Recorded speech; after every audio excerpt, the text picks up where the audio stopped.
vasudeva sutam devam kamsa chanuramardanam devaki paramanandam krishnam vande jagadgurum. So we are studying the Bhagavad Gita in this class, and we are on the 10th chapter, towards the end of the 10th chapter. If you remember, what we have been doing in this 10th chapter is, it's called Vibhuti Yoga, the yoga of divine glories. The idea being that the prime obstacle to God realization, enlightenment, is that our mind is always externalized. We see the world, we don't see God. Now, one of the ways to tackle that is given here in the 10th chapter. Sri Krishna is telling Arjuna, where your mind goes, what attracts you in the world, power, glory, beauty, learning, strength, wealth, all the stuff that externalizes our mind, all those are glories of God, all those are my glories. They should remind you of me. So think of all the wonderful things in the world where you are, which attracts your attention as the glories of God. You connect them to me. Then Arjuna asked, can you give me some examples?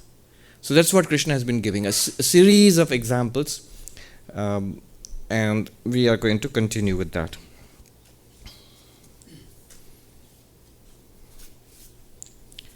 We had done up to 33, if I remember.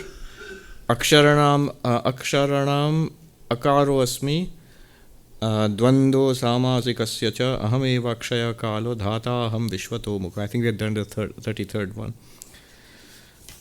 And he continues.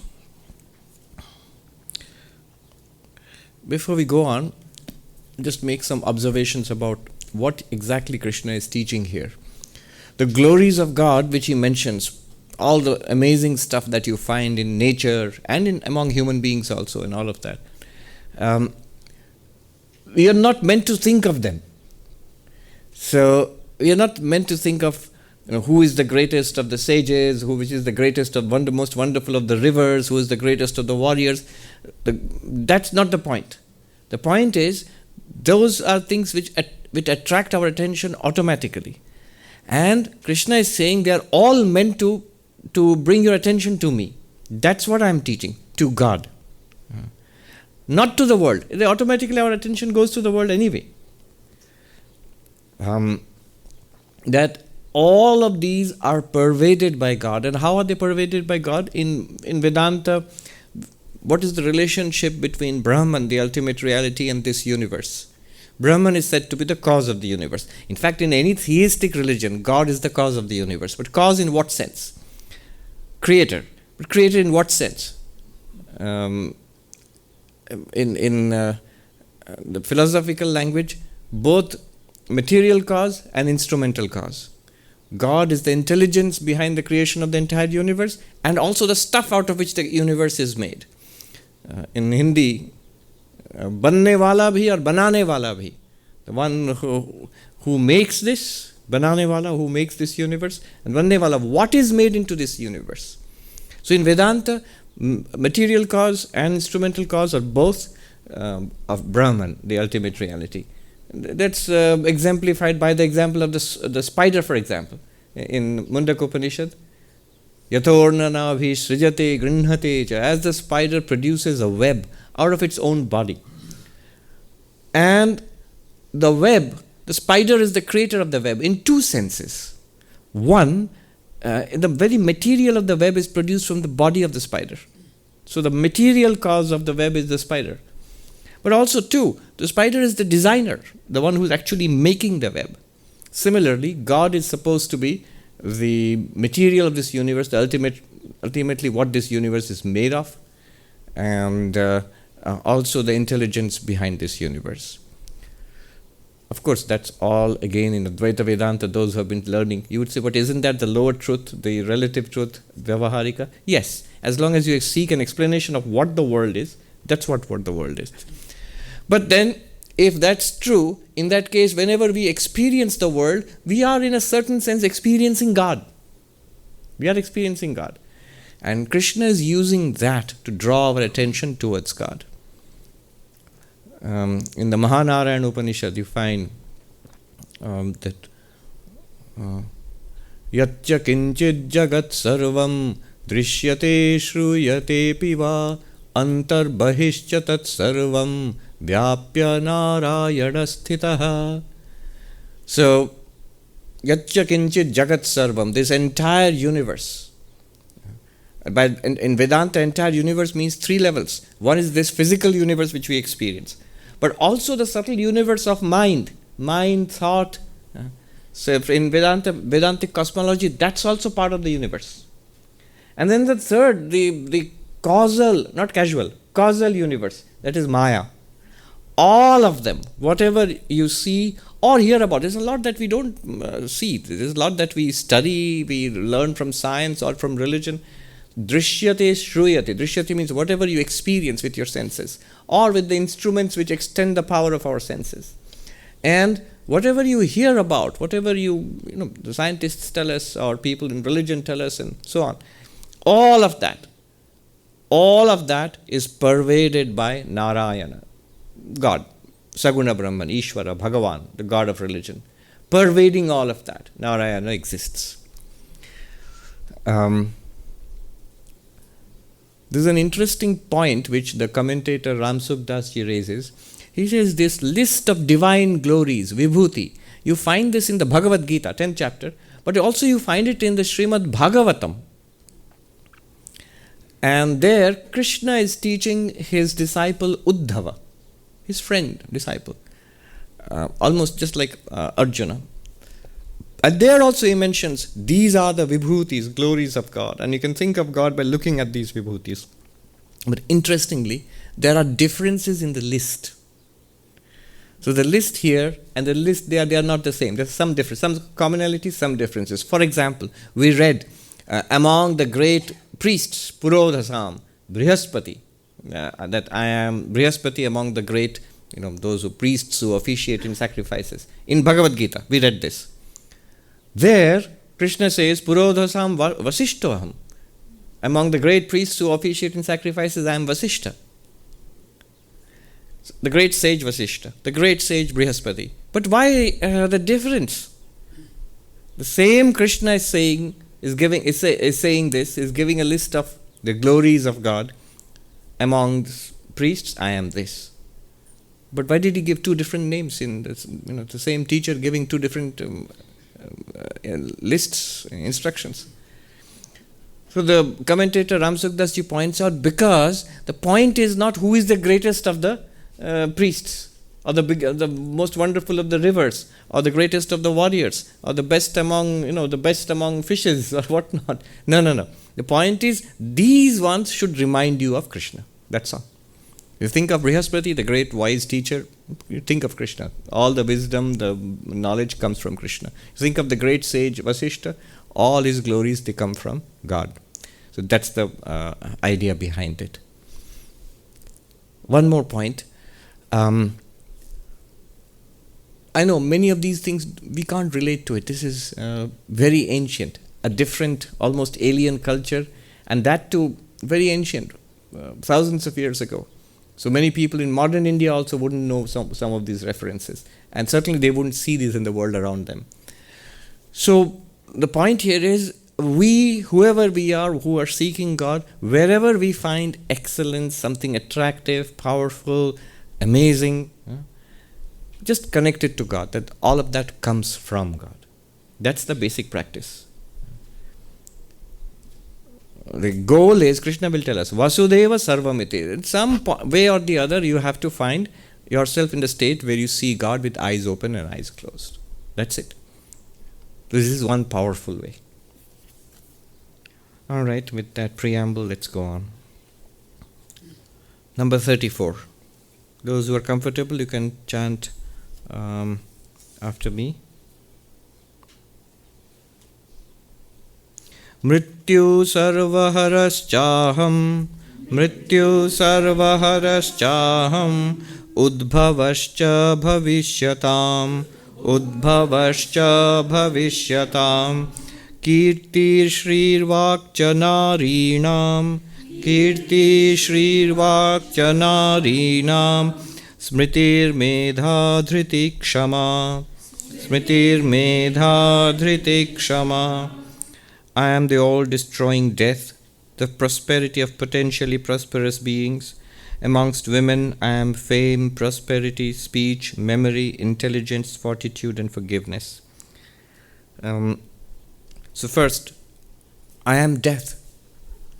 Death among those that rob you of everything. Sarva-haraśh, that takes everything away from you. I am death. That sounds ominous, but Vedanta says, whatever there is in life and in death, it must be Brahman, logically. If it's there, it must be Brahman. So even death is God. And then what does death do? It takes everything away from us. Vivekananda says, everybody dies. Saints die and sinners die. Emperors die and paupers die. The wise die and the ignorant die. Death comes for everybody and none escape it. Krishna has said this already in the Gita earlier. Jatasya hi dhruvo mṛityuḥ. Firm, certain, inevitable is the death of those that are born. And then he adds, dhruvam janma mritasya. And certain is birth for those who are dead. So, here also, saying that I am death, and we will, we feel shocked. But then the next he says, just after that, the next phrase is, udbhavaśh bhaviṣhyatāmkīrtiḥ. See, what he's saying here is all these divine glories, all the beings who have these divine glories, they will all pass away. Whether it's the greatest of sages, the most powerful of warriors, Kubera, the lord of wealth, the sun and the moon and all of that, whatever he talks about, even the river Ganga and all, whatever has a beginning will have an end. All of it will pass away, and along with them their glories will pass away. But those glories will come back again. As we see all the time. There are younger generations coming up. Smarter, stronger, more intelligent, more capable, more talented. The same glories come back again and again. So the glories, they do not perish. They go back to God, and then God invests newer generations with that. So I am death, but that is not really the end of all things. It will come back again in some form or the other. Mṛityuḥ sarva-haraśh chāham. One powerful spiritual practice is to think about death, one's own death. That's one thing we avoid. Ernst Becker, he wrote that book, The Denial of Death. He got the Pulitzer Prize. The denial of death. He says that the one thing we are all scared of is death. And we'll say, oh, I'm not scared of it. You are, you're just avoiding it. You're pushing it down to into the basement of your mind, the subconscious. And this all-pervasive fear of death manifests in us in what Ernst Becker, he called the immortality projects. The immortality projects. Whatever we do in life, the most basic level, a family and children is an immortality project. Saving money is an immortality project. Donating for, that you get name and fame and somewhere, for charity is an immortality project. Writing a book is an immortality project. Founding an organization is an immortality project. For him, that's his idea. And they're all doomed to fail because they may continue for some time, but you won't. So we are all afraid of death. The psychoanalyst R.D. Laing, he said that human beings are scared of three things. Death, their own minds, and other people. The other people, but even the existentialist Sartre, he said, hell is other people, famously he said that, right? Hell is other people. So, death, our own minds, we are scared of our own minds. What our mind will make us do next. All the trouble that ever we have got into is because of our own mind, more or less.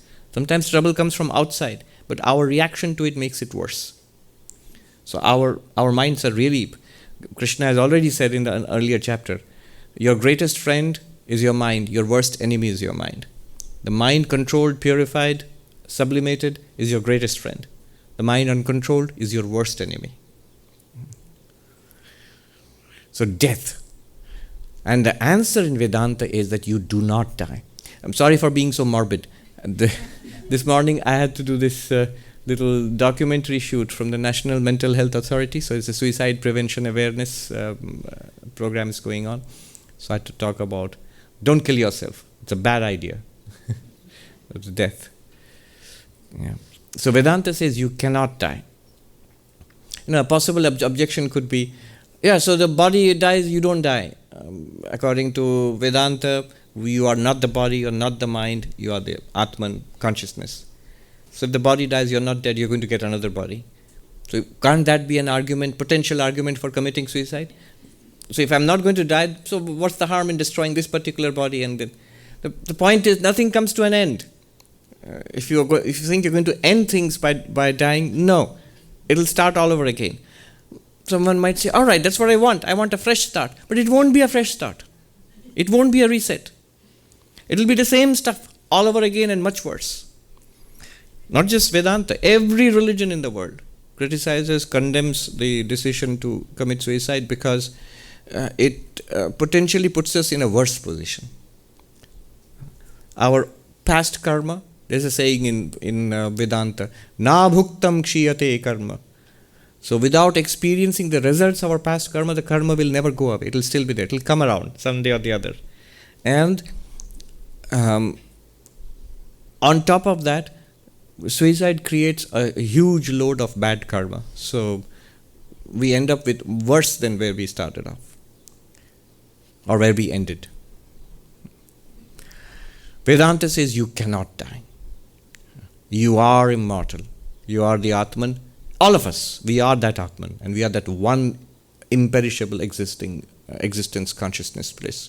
Vivekananda, he says, never be afraid, for you are that existence with a capital E. Be always at peace, for you are beyond good and evil. Dharma, punya, papa, you are beyond that. Purity, impurity, you are beyond that. Be at peace.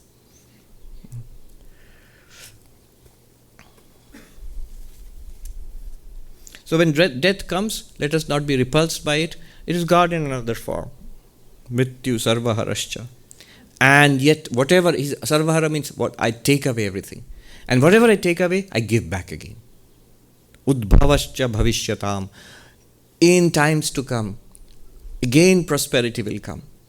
Again magnificence and goodness will come. And all of that will come back from me again. And then he gives a list of, 7 virtues. Yes.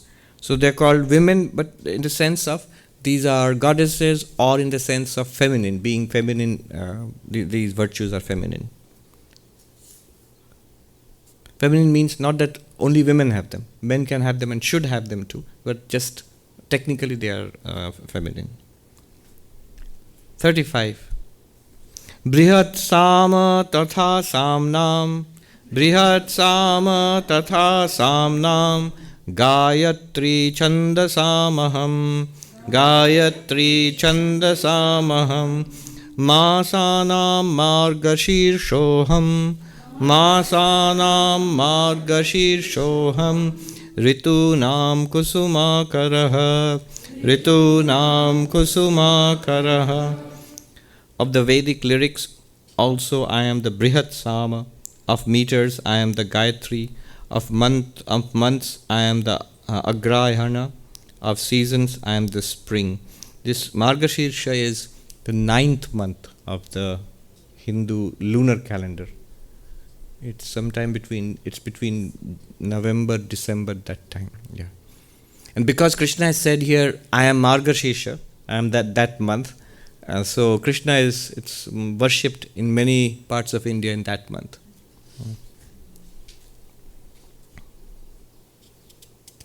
Mantrāṇāṁ madhye gāyatrī mantroham. The commentator says, among all the mantras, I am the gāyatrī. So the Gayatri mantra is the most famous among all the mantras, from Vedic mantras. It is said that whatever is in all the Vedas is condensed into the Gayatri mantra.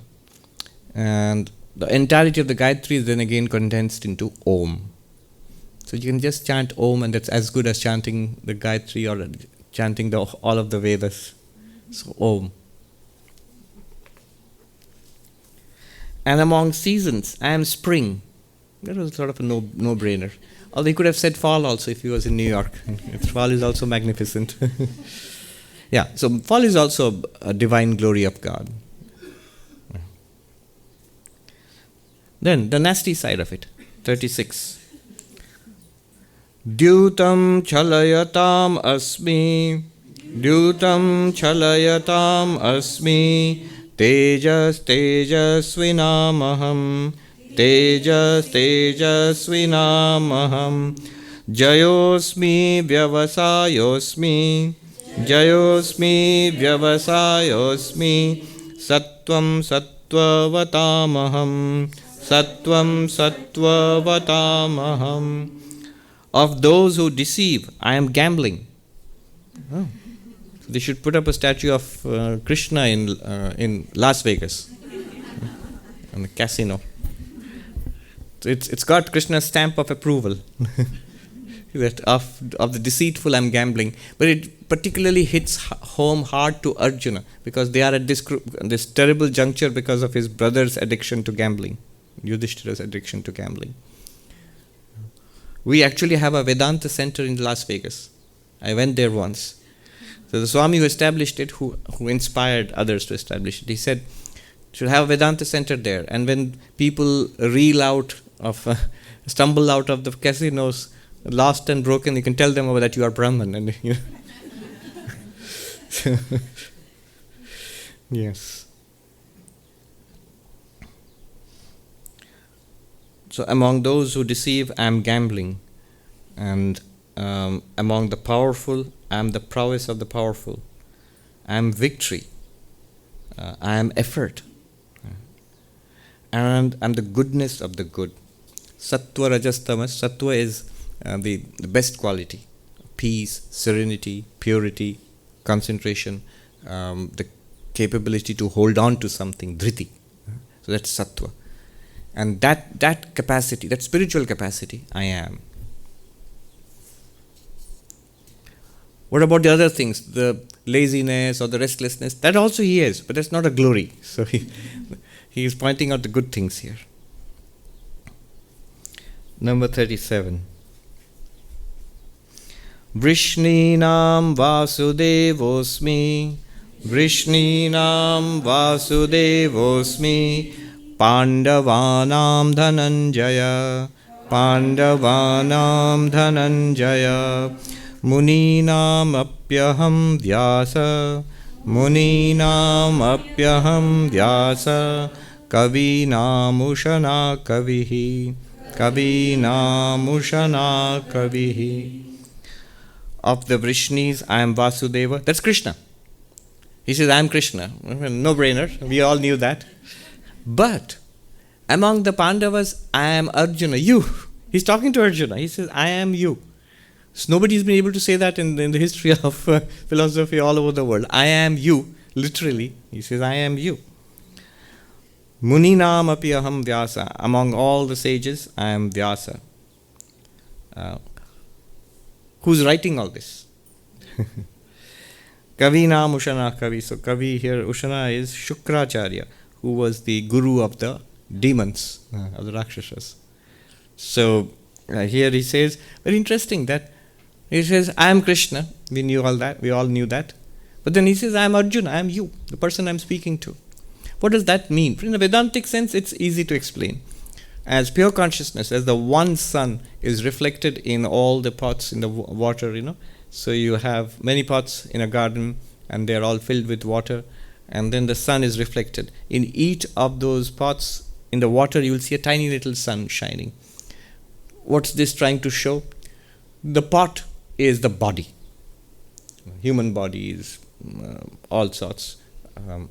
Then animal bodies, plant bodies, all kinds of living bodies. And the water there is the subtle body. what you feel just now. Nothing very occult or mystical. What we all feel right now, thoughts, feelings, emotions, memories, the personality. It also includes the prana, the vital forces which keep a body living. And in that subtle body, in the mind specifically, the sun is reflected. You'll see a tiny reflected sun. That is called chidabhasa, or reflected consciousness. What is that? The consciousness that we all feel right now. What's the sun? That's the real consciousness. That's Atman. That's the real you or I. I said, but I can't sort of get any traction on that idea. I understand if you're going to call my body like a pot, physical thing, and the mind like water in the pot, subtle thoughts, feelings, emotions, personality. I can even understand the reflected sun as the awareness. I think we can all understand. We are all aware right now. You're conscious. But that's not consciousness in itself. It's borrowed from consciousness, which is Atman, which is our real nature. And that Atman is one. Just like the sun is one, pots are many. Water is also different in each of the pots. And the reflected suns are also many. But the source is one. And that one source, Atman, Brahman, whatever you call it. And by the way, don't extend the example too far. Examples are meant to prove only one point. Sri Ramakrishna used to say, Upama Ekdeshi. Upama means an analogy. Is meant to prove only one point. So don't say, oh, the sun is different, and pots and water and reflected sun is all different. So how can you say it's all one and all one? So the example doesn't extend there. Example just wants to show us that we are this reflected consciousness in mind. How do I go from this reflected awareness to my real nature? I think the best example that I have found is that of the mirror and our reflected face. So when you look at a mirror, my face is reflected in a mirror. And the mirror is like the mind. The reflected face is like reflected consciousness. Now, how can I go from that reflected face to the real face? You have to turn away from the reflected face. It points back towards this. See, the reflected face is something that I can see. But it's not me. My true face is something I cannot see. But it is me. And the reflected face it's pointing towards my true face. You have to you turn from that and you understand what you are. Not very different. Enlightenment is also a bit like that. Settle down, focus on your breath, then go and focus in your mind, thoughts. In the mind is the I sense, I am, and then you see in that I am also is awareness. I'm aware. From that awareness, I can't put it in words anymore. You have to somehow turn back towards its source. That's what's happening in enlightenment. Of course, that's just the beginning of it. And that is the Sankhyan idea of pure consciousness and everything else separate from pure consciousness. Next, the idea would be then what is that reflected consciousness? What is the mind? What is the body? What is this universe? All of it will be absorbed back into pure consciousness. It's just an appearance. Krishna is saying, I am all of this. So when Krishna says, I am you, O Arjuna, what does he mean? It's like the sun saying, I am that pot standing next to you. And I am also you, that pot. Because I am shining in both of you. So I am you, O Arjuna. Then 38. Dando damayatam asmi, dando damayatam asmi, niti rasmi jigishatam, niti rasmi jigishatam, maunam chaivasmi guhyanam, maunam chaivasmi guhyanam, jnanam jnanavatamaham, jnanam jnanavatamaham. Of punishers, I am the rod. It's banned now. Can't do that in schools anymore. Of those desirous of victory, I am policy. That is strategy. Of those desirous of victory, I am strategy. Of secrets also, I am silence. That's the best kind of secret keeping. Just keep silent. I am the knowledge of the wise. Among the wise, I am knowledge. So, Danda literally means the stick. Who is the American president who said, speak softly but carry a big stick? Nixon? I don't know. Theodore Roosevelt. Yeah. So speak softly but carry a big stick. People make the mistake of doing the opposite.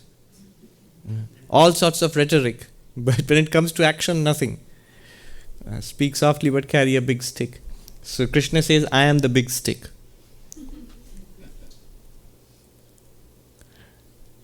I'm just reminded of one story just now. I hadn't thought of it for decades.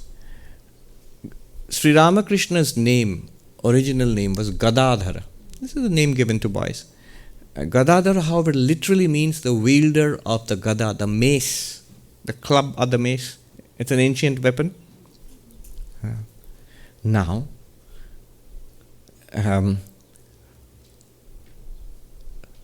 this is a story not known outside the order. In our main monastery, once a Swami was in charge of, construction and stuff, keeping things going. And it's difficult to do that stuff in Belur Mutt, because when it's open, you can't do much. And it's not open, monks are meditating, and then you can't do much, because construction makes noise, you can't help it. So he hit upon a plan. What's the time when there's nobody around, the monastery is closed, and the monks are not meditating? The afternoon, the famous Indian siesta. So he decided, I'll have the repairs in the temple done in the afternoon, when everybody is asleep.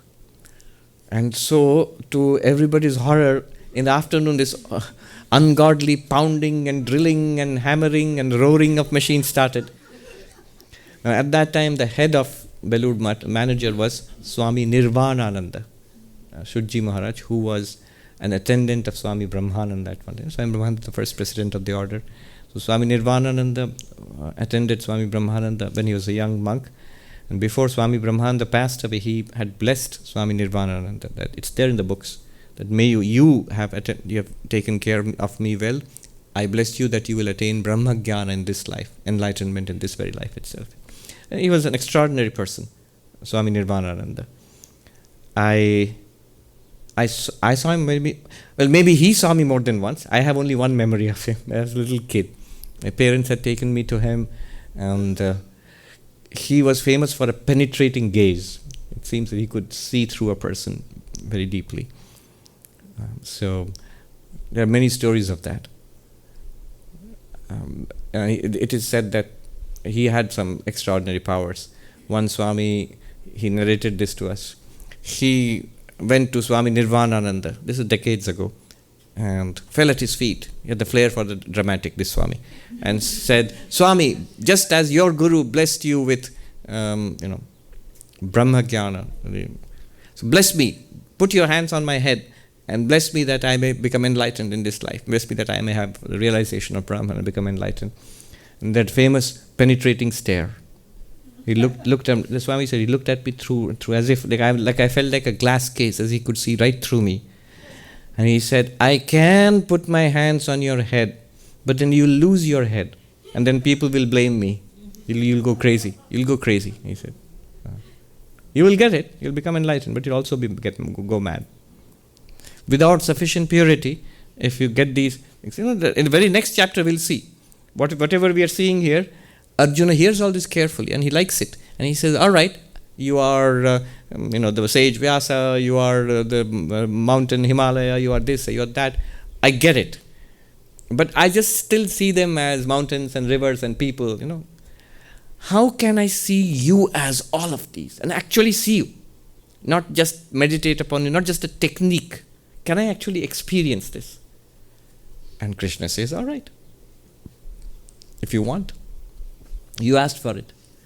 And that's the 11th chapter. It's some of the most amazing poetry in Sanskrit. 11th chapter of the Bhagavad Gita, Vishwarupa Darshan. And there Sri Krishna gives Arjuna what he wanted. But what was the result? He was terrified. Arjuna was terrified. Did he become enlightened? No. He was just plain scared. And his next prayer was, stop this. I don't want to see this. I want to see you as a human being again. And Krishna said, all right. Back to what I was earlier. So this is the Swami, Nirvananandaji. And I remember my own, it's all building up to a story, I promise. So my own experience, I still remember. The only time I remember him is I was a little boy. My parents had taken me, and I still remember that room, and as if it was yesterday. I've forgotten everything. What happened before it and after it. That was, I don't know, 45 years ago. And I remember bowing down to him, pushed by my parents, and I looked up, and I still remember that gaze. There was something to it. An unblinking, like a searchlight, but a searchlight which is shining into your soul, into your past and your present and future. He looked into that. And he would say something which turned out to be true, deeply true all your life afterwards. All right, so this is the background. So Swami Nirvanananda he's the Swami in charge of the monastery. So when he heard this racket, he called the Swami in charge of maintenance. And that Swami was scared. What's going to happen? What did I do wrong now? Because that's the only time when he can do work. And so he went and he bowed down to Swami Nirvanananda. And the Swami did not scold him, did not say anything about. Afternoon is also a part of the ritual in the main temple of Sri Ramakrishna, where Sri Ramakrishna is supposed to, he takes rest. So he's invited to, there's a bed actually upstairs in the temple. And the deity, it's traditional in all Hindu temples. The deity is supposed to rest. The famous Indian siesta. So it's God's siesta time also. And if you create a racket at that time, so Swami Nirvanananda said to this monk, who was a very senior monk, he said, who lives there in the temple? He said, Sri Ramakrishna. What's his name? He got taken aback. That's Sri Ramakrishna. I said, no, what's his name? Gadadhara. I said, Gadadhara, and the wielder of the Gada. And he said, then the Nirvanandaji said, never forget the Gada of Gadadhara, the mace of Gadadhara. He is the wielder of the stick, Be careful. It is not for nothing that, we don't want to talk about it anymore, but in Christianity, the Old Testament God is a God of wrath. So, I'm reminded of, we were in class at Harvard Divinity School and studying Christian contemplative classics with a wonderful teacher, Professor Stephanie Paulsell.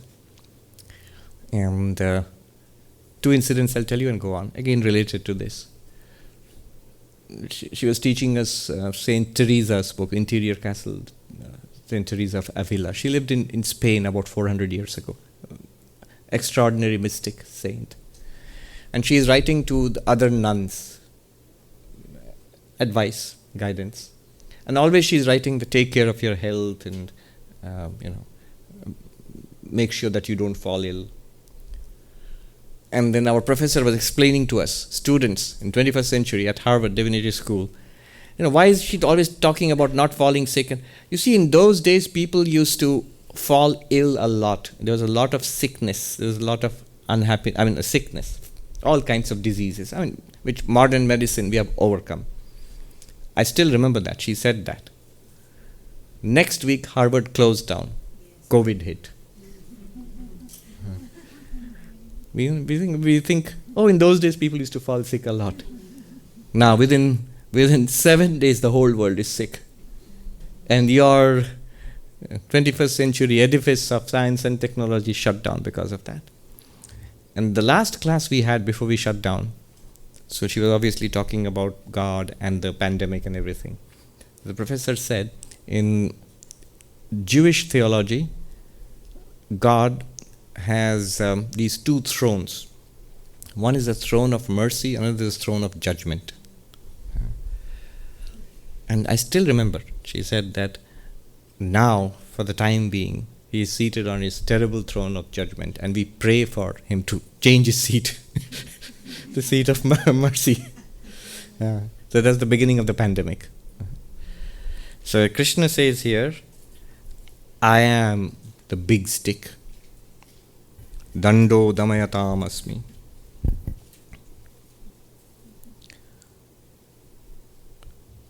And he enjoys politics. He says, for those who want to get their way in the world, I'm politics. He says, Niti Rasmi. I'm strategy. I'm politics. Mahatma Gandhi was once asked that, aren't you bringing religion into the field of politics? And he replied, famous reply.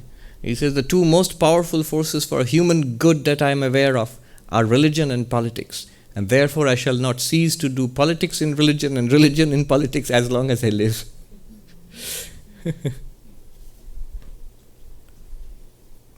All right. Let's go ahead. Maunam chaivasmi guhyanam. Of those who keep secrets, I am silence.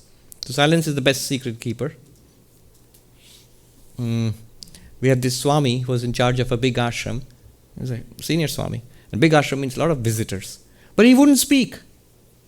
And he would speak, but not much, very little. I remember, it's a different country. I remember when I first visited the country, and the other Swami said, we'll show you around this place. It's a wonderful place. I'm not taking the name of the place because the Swami is still alive. He might be offended by this. So, we'll show you around. I said, no, I must ask the head of the ashram first before I go anywhere on, like a sightseeing trip. And they shrugged, all right, ask him, you asked for it. So I asked him, Swami, should I go around and see these places? And the Swami said, what will you see? There's nothing to see. I was supposed to go to universities and give talks. Universities, there won't be anybody. You can go. So he was like rain on your parade all the time. And he wouldn't speak. So somebody asked him, Swami, why don't you speak? And the Swami said, he had a very dry sense of humor. He said, now the only complaint against me is that I don't speak. That means if I did speak, there would be so many complaints. I am silence. So silence is a big spiritual practice. I remember this monk teaching meditation. So silence of the body, of the speech, of the mind. He was like a parade instructor. He barked at the young monks who were sitting there in meditation posture. Hilo mat, bolo mat, socho mat in Hindi. Hilo mat means don't move. So they're all frozen. Okay. Don't speak. Don't think. So silence of the body, of speech, but also mind. Sometimes I've seen so many people practice silence, but silence of the speech forcibly is not good. Once in a while it's good because we speak more than necessary. I know I'm speaking this. So you can all say, look who's talking. Yes, but so for example, Mahatma Gandhi used to observe 1 day of silence in a week. Swami Ranganathanandaji, who was the 13th president of our order, he used to observe silence on Thursdays, I think. I knew this monk who was silent for years. And once we were roommates, in an ashram. So he had the other bed, I had this bed, and he would communicate with gestures, but he wouldn't speak. Although everybody besieged him to speak. It's very, very difficult to work with such a person. He's not going to speak to you.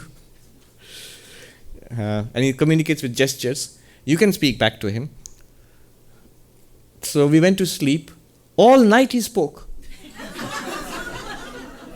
All night he spoke. Just rambled on. And the next day in the morning when I told him, Swami, you're speaking at night. And he has gestures like this. Like, who, me? No. See, that's repression. That's repression. There's an innate desire to communicate. And you force it down, it comes out, from the subconscious at night, in dreams and so on and so forth. There was another Swami who kept quiet for 10 years. I met him too. 10 years, he didn't speak. He, of course, didn't need to speak much. He lived in a Himalayan ashram. I met him there. And then after 10 years, he broke his vow of silence, and then nobody would go near him because he had lots and lots of things to say. And woe betide you if he grabbed hold of you.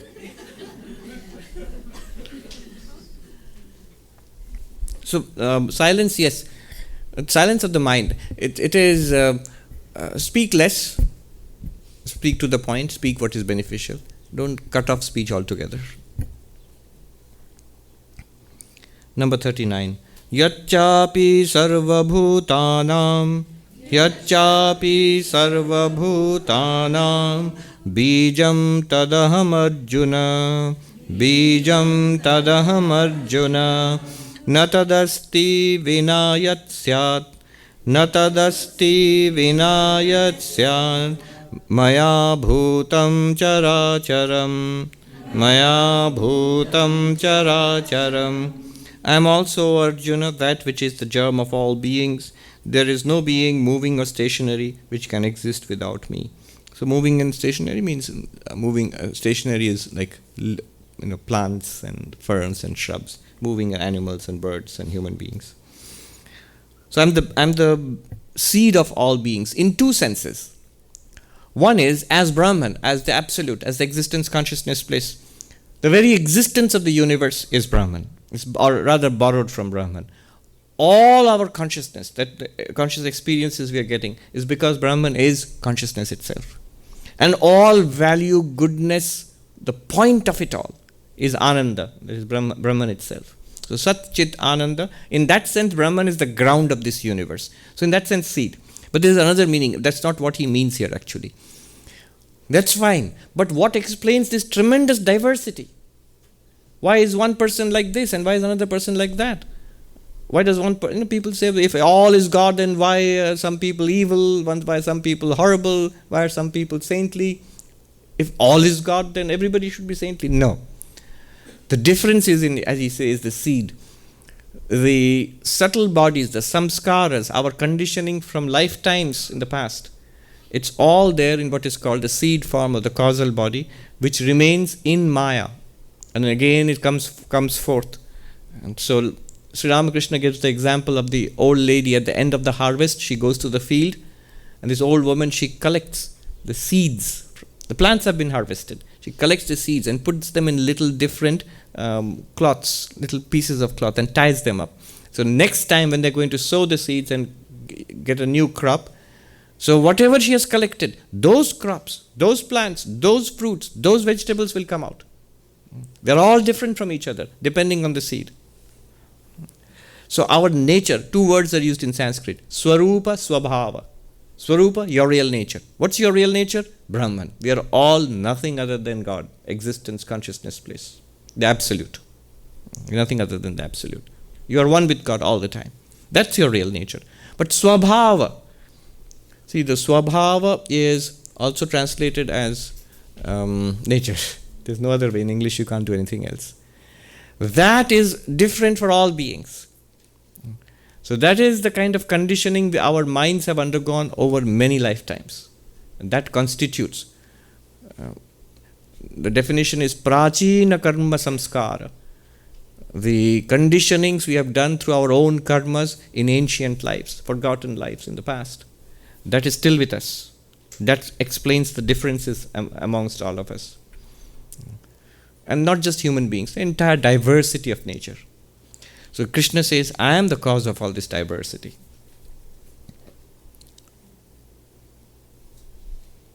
Then 40. Nāntosmi mama divyānām, nāntosmi mama divya. Sorry, I made a mistake. Nānto asti mama divyānām, nānto asti mama divyānām, vibhūtīnāṁ parantapa, vibhūtīnāṁ parantapa, eśa tuddeshatah prokto, eśa tuddeshatah prokto, vibhūter vistaro maya, vibhūter vistaro maya. O Arjuna, as my glories are infinite, it is not possible to state them in detail. I have only stated in brief these details of my glories. So, here he points out, actually everything is the glory of God. The entire universe is Brahman. So I'm not going to give a list of everything in the universe. I'm just pointing out some prime ones which you can use for meditation, to use them to remind them of you, of me, or remind you of me.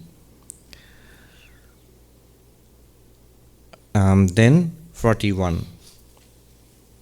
Yad yad vibhuti mat sattvam, yad yad vibhuti mat sattvam, Śrīmad urjitameva va, Śrīmad urjitameva va, tattadeva vagachatvam, tattadeva vagachatvam, mama tejo angsha sambhavam, na tejo angsha sambhavam.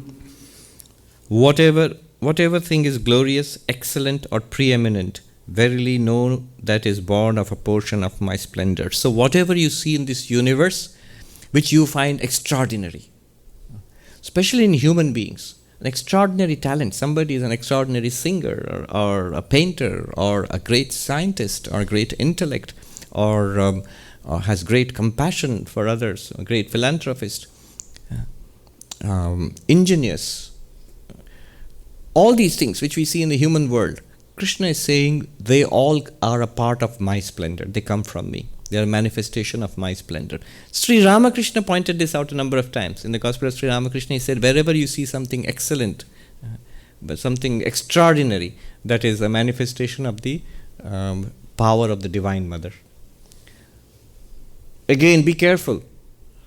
What we do is, whenever we find that something extraordinary, we end up worshipping that person, especially in this day and age. It's a celebrity culture. So you find somebody who's a good actor, good sportsman, good whatever, writer, especially people who are creative. We worship creativity in this day and age. It's a mistake. They should be praised, they should be given prestige, they should get whatever they want because of their talents. But remember, all these talents come from God. I remember hearing a talk by this lady who's an author. And she, if I'm not wrong, it's the same lady who wrote it, Eat, Pray, Love. A TED talk she gave it. If I'm not wrong, I might be making a mistake. She writes about why creative people have such high rates of suicide in this world. And she made a good point. She made this point that if you look at creativity until the end of the 18th or 19th centuries, creativity was seen as a gift of the gods. Yeah. Somebody writes about a poem, I tried to grasp it before it passed me by. So as if it's coming from outside, I'm trying to grasp it and then put it down in pen and paper. But we don't think in that way now. Creativity is valued because it's an industry. Now we know that the most valuable thing is human creativity till now. Now it's already outdated because ChatGPT has come.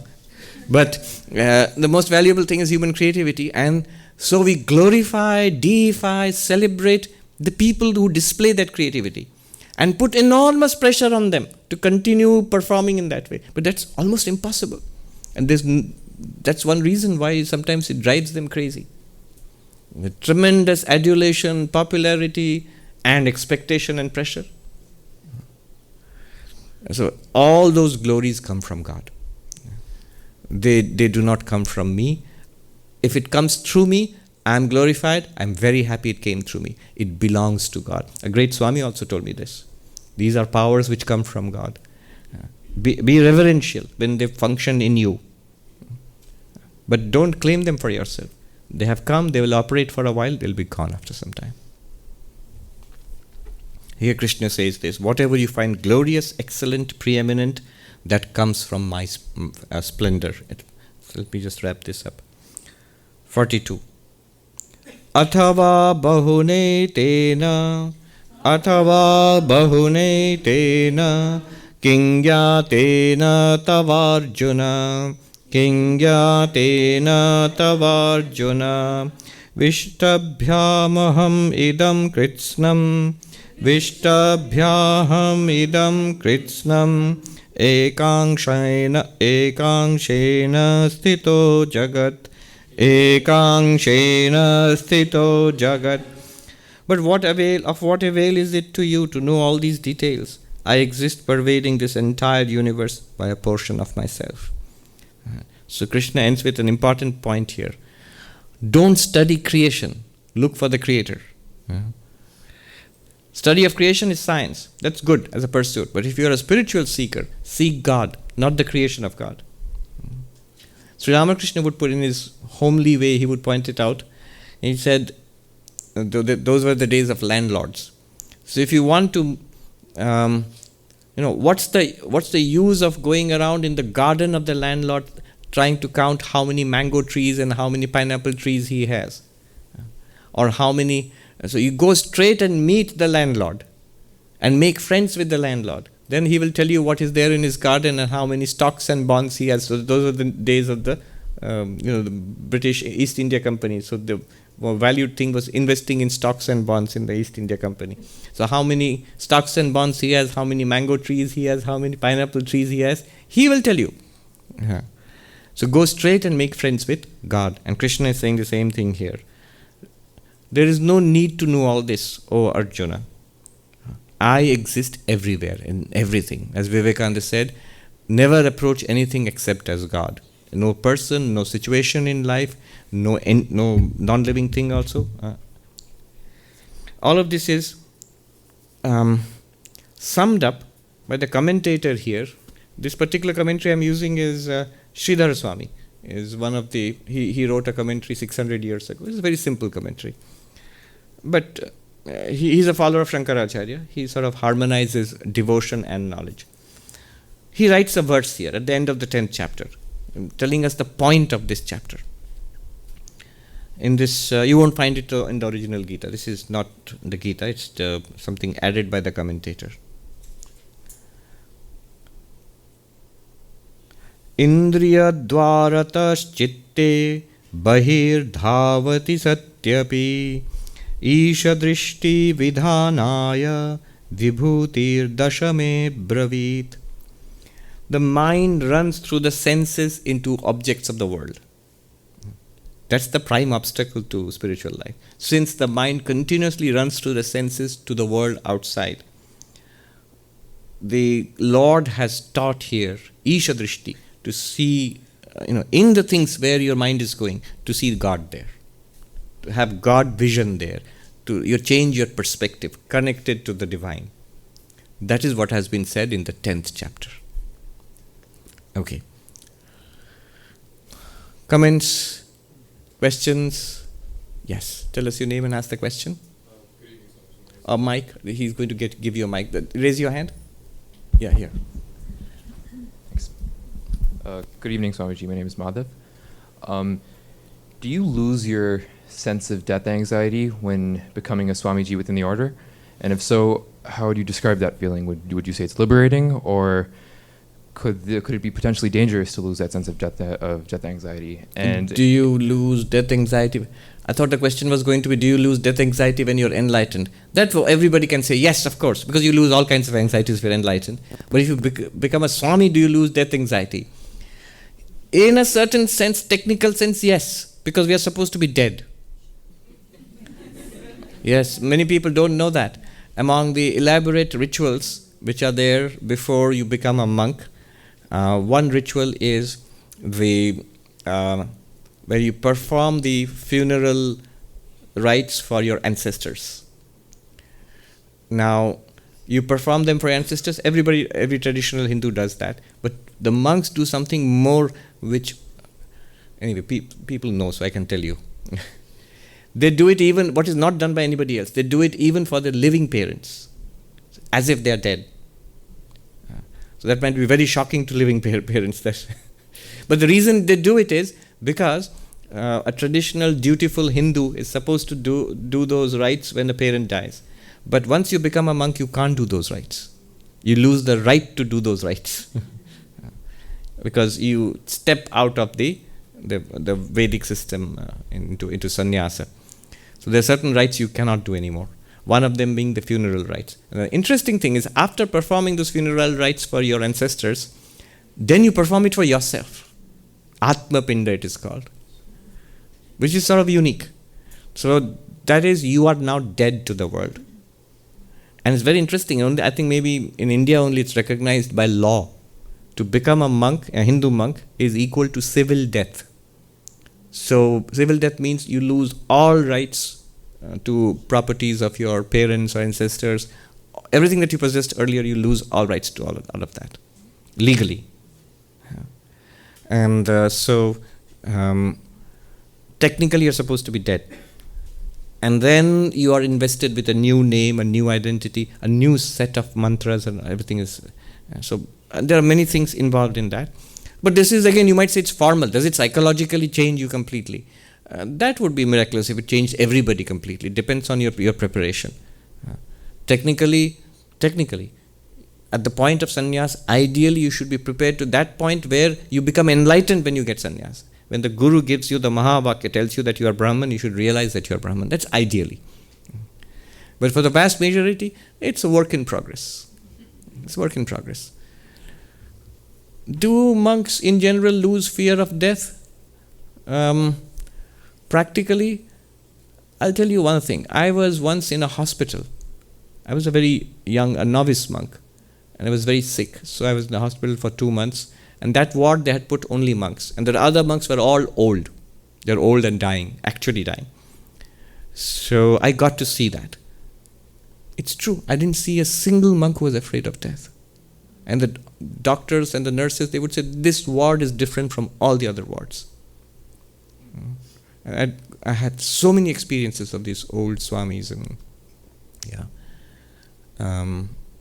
I never saw anyone ever afraid of death. They were very relaxed about it. That's true. It's a good question, actually. Swamiji, just a follow-up to that. Yeah.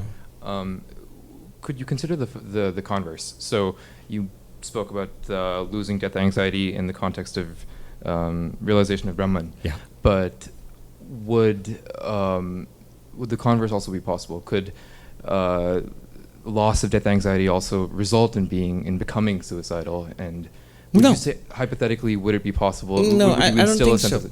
One who is suicidal, the one who is suicidal actually is deeply attached to the body. Why does one want to kill oneself? Because there is something terribly wrong in my life. Despair, meaninglessness, often deep depression, that it's so awful that it can't get better. If it did get better, then I won't want to kill myself.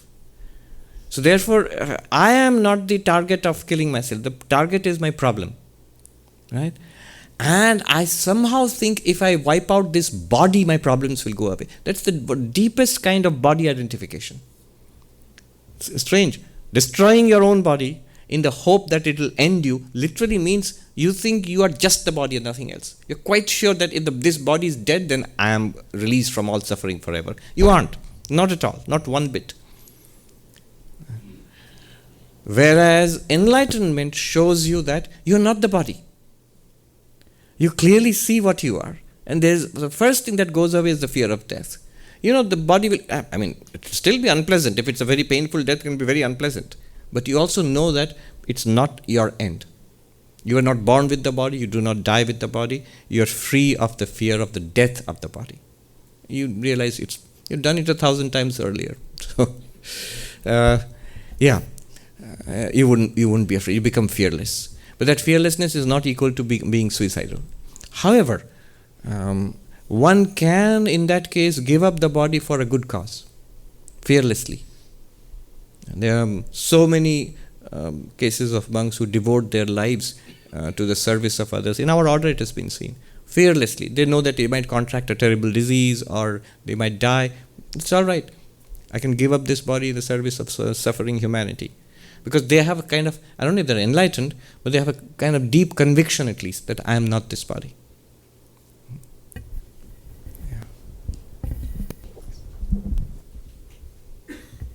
Tell us your name and ask the question. Swamiji, Alokananda, it was wonderful listening to you. My question is that you said that we need to be scared of our own mind. No, we don't need to be. People ask. R.D. Laing, he was a well-known psychoanalyst in Britain, I think 1950s or 60s. So he specialized in madness. And he said, human beings are scared of 3 things.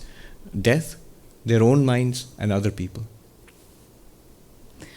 But generally, I think many people are scared of their own mind. And the other thing you mentioned is when you try to suppress something, then you really get out of control, like the person who was, speaking to himself all night. Then where do you kind of draw the balance on one, controlling your mind, yet not suppressing it to such an extent that you actually lose it? Good question. So that has to be done systematically. That is the purpose of all yoga. Karma yoga, bhakti yoga, raja yoga, jnana yoga. Systematically train the mind. Krishna himself says in the 6th chapter of the Bhagavad Gita, the well-trained mind is your best friend. The untrained mind, uncontrolled mind is your worst enemy. It is usually, because we don't spend any time, it's not taught in schools or universities. And we don't spend any time in training our minds. And therefore, we all generally have uncontrolled minds. And that's why it's our worst enemy. And that's why what the psychoanalyst noted, people in general are scared of their minds. So it has to be trained. I remember a beautiful lesson I learned. This was in the high Himalayas. I was once sitting on the bank of the river Ganga there. It's a torrent, narrow torrent there. This was in the rainy season, in August actually. And a monk came to me, sat next to me, and he told me something I've never forgotten. He says the distinction between an untrained mind and a yogi's mind. Actually, the word he used, yogi's mind, vishayi's mind. That means worldly mind. Worldly mind and yogi's mind.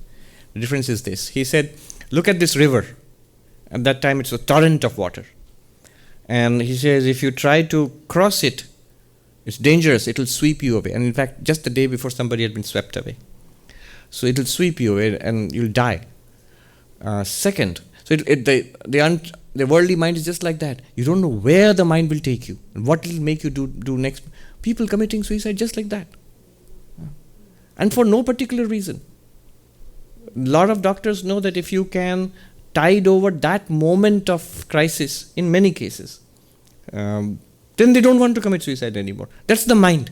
Look at the terrible mischief of the mind. So it's like this river. It can sweep you away if you're not careful. That's one, he said. Second, the river is, at that time, there's landslides. It's muddy. So the water of the river is muddy. I still remember in Hindi he was saying, "Khud nahi pee sakte, dusro ko bhi nahi pila sakte." You can't drink it yourself. You cannot offer it to anybody else. Similarly, the worldly mind is so muddy. It troubles you. It creates anxiety, unhappiness, depression, guilt in you. And it troubles everybody else around you. Everybody is troubled by you. You are trouble to yourself and trouble to everybody else. That's the second thing. Third thing he said is, look how fast it goes. How much water is there and how fast it goes. Similarly, the worldly mind, full of countless thoughts, emotions, sudden impulses, urges, and one changing after the another without any rhyme or reason. There are patterns of behavior like whirlpools, and all of them are generally negative, not so good at all. Now, the trained mind, he said, the yogi's mind, he said, you come in the winter, Swami, you will find this same river, because it's partially frozen then, and there's much less water. You will find the same river. There's so less water. I mean, it's so easy you can walk across from this side of this bank to the other bank. It's easy to cross. It's not dangerous at all. So the yogi's mind is helpful to you and helpful to everybody else. It's not a danger to you. Second, he said the water is so clear. I still remember. He said, "Aap upar se chawan nahi gira doge, niche dekh paoge." If you throw up like a 10 cent or a quarter, you can read the denomination of the coin on the bottom of the river. It's like sheer glass. The water is so clear. Similarly, the yogi's mind is so pure. And it's not muddy with all kinds of thoughts. It's exactly the thoughts which the yogi wants. And he says the mind is so sweet and cool, the water. He says you can drink it yourself, you can offer it to others to drink. Similarly, the yogi's mind is peaceful, serene, positive, a great friend to you, and you are a blessing to everybody else. You radiate peace and strength and positivity to people around you. And then the third thing he said was that the water is less because it's frozen. So it's exactly whatever thoughts the yogi wants, only those thoughts are there. Whatever he does not want, those thoughts do not arise. So he gave the difference between trained mind, untrained mind, yogi's mind, worldly mind. Yes. Anybody else? Yeah, you have to boldly raise your hand, otherwise they can't see you. Yeah. Next is This is Mani. Yes. So, you mentioned never accept anything except God. And who do not accept anything except God? You said a couple of times, never accept anything except God. Oh, no, never approach anything except as God. Vivekananda said. Yeah, Vivekananda So said you approach the world as divine with that attitude. Yeah. And anything that you see good or excellent thing, so it's comes from God. And reminds you of God. Reminds us of God. Right? So I go to my brother's house and I get good food prepared by my sister-in-law. And I think I should appreciate her even instead of thinking, okay, it emerges from God or something like that. So is that the right way, or should we attribute? No, you definitely appreciate. See, what is our worship to all these beings around us? You're going to worship God, right? You're going to worship God in all beings. Now, when God comes as a hungry person, what is your worship to God? What is the right way of worshipping God in a hungry person? Is it to wave lights and chant Sanskrit hymns, or is it to offer food? To offer food. Yeah. What is the right way to worship God in an illiterate person? To offer education. And so on. Similarly, somebody who is doing a great job, what's the best way of worshipping God in that person? Is to encourage that person. One thing that I've noted, it is said of Ma Sharda, but I've seen it in senior monks always. They see even the tiniest good quality in anybody and you praise it to the skies. We used to think it's not all that good. There's no need to praise so much. They know that it's not all that good. But the point is that by encouraging in this way, the person develops, blossoms, comes forth. Your way of worship is to take a person higher than where he or she is. Your praise, of course, should have that purpose, that I'm bringing out the divinity in this person. I remember Swami Ranganathananda ji, the most positive person I think people have met. I have also seen. He was the president of our order, 13th president. And if you criticized somebody, he would keep quiet gravely. And if you praised even a little bit, he would say, yes, that is wonderful, that person should be encouraged. So that praise, I remember one little incident about positivity. Let me tell you there. I mentioned Swami Ranganathananda ji is the 13th president of our order. At that time, see, there was only one more person more positive than that who came to visit Belur Math, and that was the ex-president of India, Abdul Kalam. So he came to our main monastery to visit Swami Ranganathananda. And one of the monks who was there at that meeting told me later at dinner in the monastery later on. He said, the president of India and the president of our order. And he said, the president of India, Dr. Abdul Kalam, was just like a little boy. He was so simple, unassuming. He was sitting at the edge of his chair and listening, eagerly to what the Swami was saying. And the Swami said something negative in the sense that, I worry about where the nation is going, about corruption. And Dr. Abdul Kalam said, no, Swami, all this great spiritual heritage of ours is there. All these books and these teachings are there. They are there. They will solve all the problems in the years to come. Don't worry. It was like consoling a child. Don't worry. So that's how you encourage a person. Swami Vivekananda said to take them from where they are and give them an upward push. If you cannot, he says, then fold your hands and wish them well. Pray for their welfare. Never condemn, never criticize. The lady here, she had raised her hand. And we'll end with you. Swamiji, again, it's a pleasure seeing you in person, and I've only heard your YouTube videos, so it's again an honor to be here. So I had a question, I'm Sudeshna. So the question was about, I think last class you mentioned about the law of karma, right? How it operates.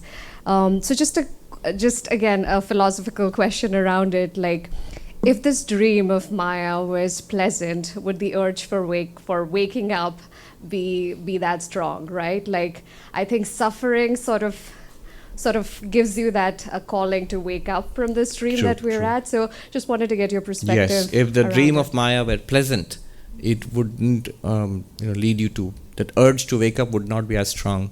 You're right. That's why they say that in heaven, there are heavens, Swarga. The gods in heavens, the devatas, are not particularly spiritual at all. If you read the descriptions of the gods in our, they're almost like the Greek gods. And they're not particularly spiritual. They're not trying for enlightenment. They're powerful and they're having a great time of it. And the demons in hell are also not particularly spiritual. If there is too much suffering, then also the urge for enlightenment, because right now you are in so much suffering, you can't think of anything higher. If there is sickness, if there is hunger, if there is dire poverty, if there is great tyranny, there isn't very little scope of trying to be spiritual. So this mixture of pleasure and pain which we have in the human life, this is said to be very beneficial for spiritual awakening. That's why the human life is meant for spiritual awakening.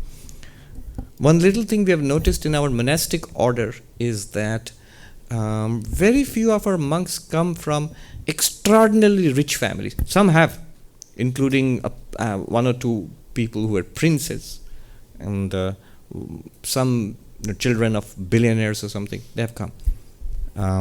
But mostly not. And again, not that most of the monks come from terribly poor families also. It's only from the middle classes and lower middle classes that most of our monastic strength is drawn. It's very interesting. Why should this be so? When you are very rich and things go your way, then it's very difficult to give up. That's why the extraordinary story of the Buddha, who was a prince, and he gave up everything. Even if you have a spiritual urge, if you see the difficulties ahead of you, then you might think that, all right, let me be a multimillionaire and an enlightened person also, both together. What's wrong with that? Nothing wrong, but you see the psychology which works there. And people who are in dire circumstances, it's very difficult for them to think about metaphysics. Vivekananda himself said, it is a sin to preach metaphysics to a starving man. So this mixture of pleasure and pain, the struggle that we have in this life, that is a good I would say, a good motivation, a good awakener to spiritual life. The gentleman there, yes. That will be the last question. Hello, sorry. Hello, Swamiji. What's your name? Prasoon. Prasoon. My question is, what's the difference between suicide and, these realized beings like leaving their body? That's a good question, actually. And the line is not very clear. There are stories of realized beings voluntarily leaving the body. And some of them might be, all right, in a meditation, or, see, though there's also a spectrum of things which is sitting in meditation and leave the body, that's difficult to classify that as suicide. But somebody jumps into a river, and so difficult to say. Suffice it to say that it is not an accepted or a common practice for a spiritual person to destroy their body. Even when it happens, for example, the Jains have something called sallekhana, so where the body is not capable of any more spiritual practice at all. They stop eating food and all, and let the body waste away for the last few days as long as it will survive and go. And they do that in a very sort of spiritual and controlled atmosphere. I don't know what else to say about it. Yeah. So the reason I've been confused about this is because someone like śhrīr, he ended his life by going into the river. So is that considered suicide or? No, so it's difficult to say. But then we have all these stories of the gods coming to telling Sriram that your mission on earth is over. So come back to your heavenly abode and so on and so forth. For them, from the perspective of an enlightened person, the body is nothing, as nothing. But we cannot get rid of it because it will just lead to more bad karma and a worse starting off point in the next life. If the whole game is to attain enlightenment, then don't destroy your prime instrument of enlightenment, that is this body and the life that has been given. See, on the other side, Hinduism, Buddhism, Jainism, the ancient philosophies, they all talk about how important a human body is. So it's something very valuable. You wouldn't want to destroy it. You want to use it for spiritual progress to the last possible moment. I can end with the words of Swami Bhuteshananda, who was the 12th president of our order. He was very elderly. Before he passed, he was like 99 nearly. At one point, when he was about 95, somebody asked him, he was old and suffering, asked him about death. And the Swami, he would speak in a slow drawl. He said, "Look, I have neither the desire to live nor the desire to die. I'm perfectly calm." The Upanishads, Ashtavakra and all they speak about, let the body go today, let it survive for 100 ages. It is the same to you, the enlightened one. So this, if you are one consciousness behind all bodies and minds, why so much worry about how long this one little particular body is going to live? It will live for maximum, how long will it live? 100 years? 120 years? That's it. Or if it dies tomorrow, all right for you. You are manifested in billions of bodies. And yet, even without those billions of bodies, you are still the same. You are the absolute existence consciousness place. From that perspective, from the enlightened person's perspective, it's not an issue at all. And from our perspective, we must preserve this human body, live as long as possible, and like a useful life. Good. On that note, let me do a peace chant. Om Shanti Shanti Shanti Hari Om Tat Sat Shri Ram Krishna Arpanamastu. So we have finished the 10th chapter. So next we'll start the 11th chapter, and that will be after the summer break. We will you'll get a notification online and on the website. It's in the 3rd week of September. However, we have a special class, a special treat coming up for you on Tuesday. So there's a Swami visiting from Benares, Swami Pranab Chaitanya Puri, and I invited him to give a talk. So it'll be unique in the way he'll talk about the Gita. It's the same subject. He'll speak about the Gita. That's a Tuesday at 7:30, but it'll be a little bit of a joint production because I said he's most comfortable in Hindi, Bengali, Sanskrit, so speak in Hindi and I'll translate as we go along. So it'll be kind of a little bit of a joint effort. Let's see how it goes. So those of you who are free, please come and attend that class. Take care. I pray to Thakur Ma Swamiji to bless all of you, bless all of us with peace.